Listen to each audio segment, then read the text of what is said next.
ములుగు జిల్లాలో భారీ ఎన్కౌంటర్, కీలక నేతలతో సహా 7 మావోయిస్టుల మృతి, AK-47 రైఫిల్ సీజ్.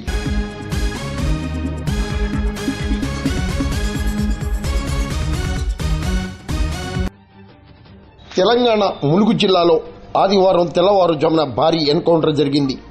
ఈ ఎన్కౌంటర్లో 7 మావోయిస్టులు మృతి చెందారు. ఏటూరు నాగారం చల్పాక సమీపంలో కూంబింగ్ చేస్తుండగా గ్రే హ్యాండ్స్ బలగాలకు మావోయిస్టులకు మధ్య ఎదురు కాల్పులు జరిగాయి. ఈ కాల్పుల్లో మావోయిస్టులు మృతి చెందారు.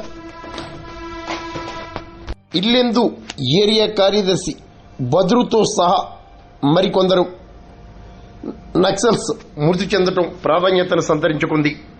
AK-47తో సహా మరికొన్ని ఆయుధాలను గ్రేహాండ్స్ దళాలు స్వాధీనం పరుచుకున్నాయి.